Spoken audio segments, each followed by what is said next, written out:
Bonjour. Alors aujourd'hui, nous allons parler de, de différentes choses de spiritualité. Et d'abord, disons, du paradis, du nirvana, du diable. Et donc, il nous faut parler de Dieu. Alors, aborder ce sujet, disons, ce n'est pas une affirmation. Mais si nous voulons essayer de comprendre tous ces phénomènes, tous ces éléments, il nous faut d'abord bien éclaircir les choses. Le Dieu éventuel auquel nous pouvons essayer que nous pouvons essayer de comprendre, dont nous pouvons essayer de nous rapprocher, n'est pas celui dont nous ont parlé les religions. Il est évident que les religions ont, disons, décrit un Dieu à leur façon, dont ils n'ont aucune preuve, et il est évident que ce Dieu-là, c'est un Dieu inventé. Réellement, Dieu, c'est difficile de savoir exactement ce qu'il est, s'il existe seulement, déjà il faut être sûr, mais de ce qu'il est. Donc, les religions, elles, ont capté une légitime dimension spirituelle, elles ont capté la dimension spirituelle humaine pour à la fois discipliner, encadrer l'expression humaine, et peut-être c'était logique à une certaine époque, puisque on n'avait pas trop de repères sur ce qu'il était souhaitable de faire. Mais aujourd'hui, il faut bien comprendre que, en fait, cette démarche religieuse, disons, c'est assez subtil à bien comprendre. C'est-à-dire que, à la fois, la dimension spirituelle est indéniable, la dimension spirituelle en chaque être humain est indéniable, mais les religions ont encadré ça, et finalement on a l'impression que l'approche spirituelle, c'est une approche religieuse, alors que ça n'a aucun rapport. Le religieux, que ce soit la religion catholique, la religion musulmane ou les autres, elles ont, à partir de souvent ce qui se racontait dans le passé, elles ont fait un mix un peu avec des choses d'autres religions dans le passé, et puis en même temps un ensemble de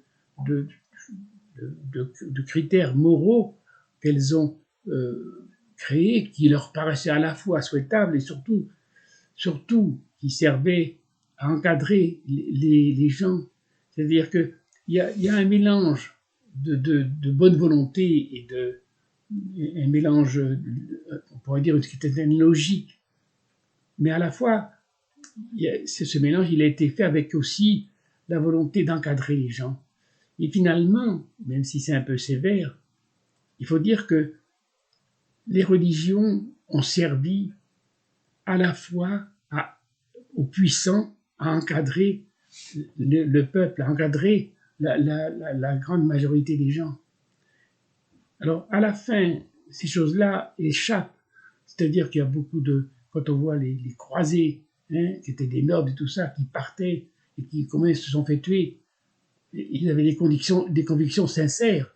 Ça veut dire que cette chose qui était au départ un peu faite délibérément, à la fois avec un peu de sincérité et à la fois avec des motifs un peu politiques pour encadrer le peuple, finalement, à la fin, tout ça fait un mélange où il y a beaucoup de prêtres la majorité des prêtres sont des gens sincères qui essaient de faire du bon travail, ou des imams, ou des autres, disons.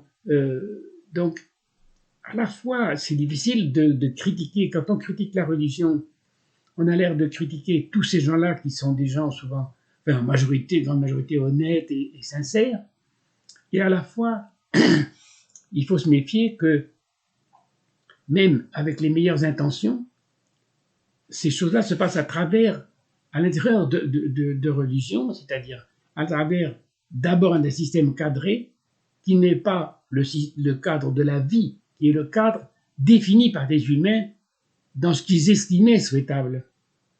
Donc, et ça ferme la porte à l'ouverture d'esprit, à mieux comprendre la vie et donc mieux comprendre notre place dans cette vie. Ça veut dire que il nous faut absolument pour que la société évolue aujourd'hui, nous devons sortir du cadre religieux. Si on l'étudie, ce cadre religieux, historiquement, on sait bien comment ça s'est passé. Disons, c'est au fur et à mesure, principalement, par exemple, la religion catholique, elle a été organisée principalement par un empereur romain. Donc, Jésus, lui, au départ, Jésus a existé, mais au départ, c'était un juif qui était de religion juive, je veux dire, et qui a trouvé qu'il y avait de la corruption, qu'il y avait des dérives, qu'il y avait des tas de choses qui n'étaient pas souhaitables, et donc il a voulu modifier ça. Et en plus, il a apporté une certaine démarche, une certaine approche d'un Dieu et une certaine approche universelle, on va dire, que peut-être la religion juive était cantonnée pour apporter quelque chose aux Juifs. Donc là, on sortait de l'idée d'un peuple élu, des choses comme ça. On rentrait plutôt dans l'idée que tout le monde entier pouvait être rejoindre la religion catholique. Donc, il nous faut absolument étudier les choses historiquement pour voir comment ça s'est passé. Que ce soit la religion catholique, la religion musulmane ou le bouddhisme, tout ça a été organisé. Au départ, il y avait des gens sincères qui ont essayé de faire un bon travail. Mais après, ça a été récupéré par les politiques pour en faire un système d'encadrement. Pour autant, il faut faire très attention à ça. Pour autant, ça ne veut pas dire, ça ne condamne pas toute la dimension spirituelle. Pendant longtemps, les scientifiques, et encore aujourd'hui on le voit souvent, les scientifiques, pour condamner la dimension spirituelle, se servent de contradictions qu'il y aurait dans la Bible ou dans les religions. Mais ça n'a aucun rapport. C'est pas parce que la Bible ne serait pas un livre historique que la spiritualité n'existe pas, qu'il n'y a pas une force, par exemple. On va dire Dieu, faire attention parce que Dieu, ça définit un peu dans notre esprit, on a des conditionnements, c'est-à-dire qu'on voit tout de suite le pépé sur un nuage, là, majestueux, avec des beaux vêtements. Ça c'est ridicule. Là, on ne sait pas. Et si on peut savoir, mais il faut sortir complètement de ces conditionnements. Il faut partir à zéro. Si vous voulez essayer de voir clair dans ce domaine, il faut essayer de repartir à zéro, avancer.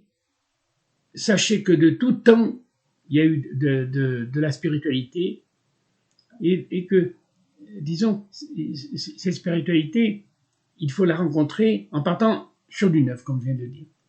Alors, cette spiritualité,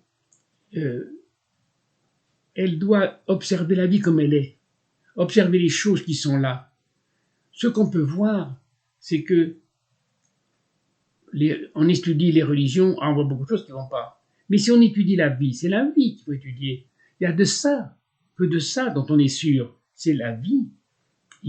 Les scientifiques devraient passer plus de temps à essayer de comprendre ce phénomène qu'est la vie. Ils ne veulent pas le faire parce qu'ils ont peur de découvrir Dieu caché sous une vérité. Donc, ils ne veulent pas absolument étudier. Mais la vie elle-même, il faut essayer de la comprendre. Si on étudie la vie elle-même, on voit qu'elle obéit à des programmes. Tout ce qui est vivant obéit à des programmes. Et donc, il faut bien qu'il y ait un programmateur. Donc, si c'est une nouvelle spiritualité qu'il nous faut avoir, en repartant, disons, des choses de la réalité. Psychologiquement, c'est très important. Dans notre inconscient, c'est impératif. Il faut que le fait d'être connecté au réel n'est pas anodin. Vous voyez, c'est pas comme si je me raconte des histoires. Si je raconte des histoires, comme les trois quarts des religions, au fond de moi, d'abord, il y a quelque chose dans mon inconscient, je n'y crois pas, mais surtout, ça n'entre pas en connexion avec le réel. Moi, je suis une partie du réel, et donc, ce réel, lui, c'est comme un puzzle. Vous voyez, les pièces vont l'une dans l'autre, il faut qu'elles soient ça les bonnes pièces. Si c'est les pièces d'un puzzle que j'ai inventé à côté, ça ne marche pas. Donc, il faut absolument, disons, se dégager de tout, mais à la fois ne rien refuser il faut comprendre que cette vie si intelligente, cette vie si artistique souvent, si belle, si on voit une fleur ne peut pas être le résultat du hasard. On voit bien qu'il y a de l'harmonie, il y a quelque chose qui est organisé, qui est décidé. Tout ce monde est tellement extraordinaire, il est organisé. Alors, donc, surtout, abordons ce sujet différemment, mais ne le refusons pas, car à la fois, cette dimension spirituelle fait partie de la dimension humaine, mais une dimension humaine adulte. Ça veut dire, on ne croit pas à des histoires de Père Noël et de choses comme ci, comme ça. Non, on observe sans blocage et on voit qu'il y a obligatoirement quelque chose. Alors, dans d'autres conférences, j'ai parlé un peu plus de ça, donc je ne vais pas rester trop longtemps, mais à l'intérieur de cette compréhension, de cette approche-là, il nous faut voir les choses qui n'ont plus lieu d'être. Par exemple, le diable. C'est complètement absurde, ça. Le diable a été inventé, s'est avéré nécessaire dans le système religieux parce que on ne comprenait pas pourquoi il y avait le mal. On empêche les gens de vivre, et après ils vivent pas bien, et ils font des bêtises, et alors on dit que c'est le diable qui les pousse à le faire. Mais ou c'est le diable, alors ils ne sont pas fautifs, ou alors tout ça c'est ridicule. Il n'y a pas d'histoire de diable. Il y a une force qu'on ne connaît pas bien, qu'on ne sait pas bien, et qu'on ne peut pas tellement décrire. Il faut y aller, vous voyez, il faut rentrer là-dedans, en sachant que notre ressenti, faire attention, que notre ressenti peut être influencé. Ça veut dire que les catholiques ou les musulmans qui prient Dieu, ou qui entrent en contact avec Dieu, la démarche est juste. C'est la manière de le faire et les conditionnements qui modifient leur interprétation, vous voyez, leur contact. C'est-à-dire que si je regarde les choses, moi, à travers un prisme, ma démarche est sincère, mais je les vois un peu différentes de ce qu'elles sont. Ça veut dire que ce n'est pas que tous les gens qui sont dans des religions se trompent, enfin, que leur démarche est une illusion. Non, leur démarche, elle est une réalité. L'être humain a cette dimension spirituelle. Mais cette dimension, elle rentre dans un cadre. Vous voyez, si par exemple, si moi je suis musulman, eh bien, je suis conditionné par tout ce qui est marqué dans le Coran, et donc mon cerveau entre en contact avec cette force que je ressens, et mon ressenti est une réalité, mais c'est l'interprétation que je fais de ce ressenti qui est influencée et qui reste dans le cadre qu'a défini par la religion. C'est fin ça à comprendre. C'est-à-dire que il faut pas, c'est pas parce que le système, les religions ont mis un cadre qui canalise que au fond la démarche est fausse. C'est moi qui interprète une vraie rencontre, une vraie énergie que je rencontre et que je l'interprète. Ah oui, c'est Dieu, c'est Saint-Michin, Saint-Machin, c'est un truc. Donc, disons, il faut bien sentir la réalité de ça. Donc, on en revient au diable. Pas de diable, c'est une histoire complètement ridicule. Voilà.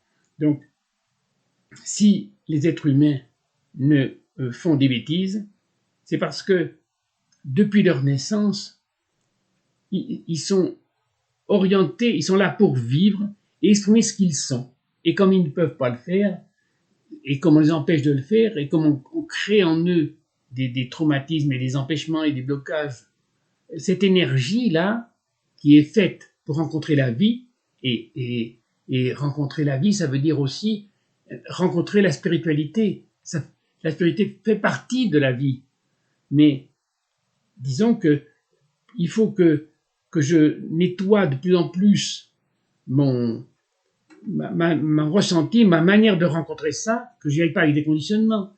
Si je suis sûr que c'est comme si les bouddhistes ils croient, ils sont sincères, et les catholiques sont sincères, et les musulmans sont sincères, et les autres aussi. Mais donc, comment ça se fait que chacun est tellement sincère, et pourtant pensent différemment. Il faut enlever tout ça, s'appuyer sur des bases, ne rien lâcher du scientifique, il faut tout accepter de ce qui est scientifique, mais du vrai scientifique, pas du scientifique qui refuse des choses a priori, pas du scientifique qui a des blocages. Non, non, on s'ouvre sur la vie dans toutes ses dimensions, et donc là, j'ai une vraie rencontre, et cette rencontre, elle est importante. Aujourd'hui, notre monde souffre de ça, du manque de spiritualité, mais d'une spiritualité, disons, il ne faut pas que ce soit une spiritualité, disons, automatique, il ne faut pas que ce soit une spiritualité auquel les gens, ils vont dans des églises, ils font des prières, ou ils vont dans des mosquées, et puis après ils font autant de méchanceté que les autres. Donc ça n'existe pas, ça.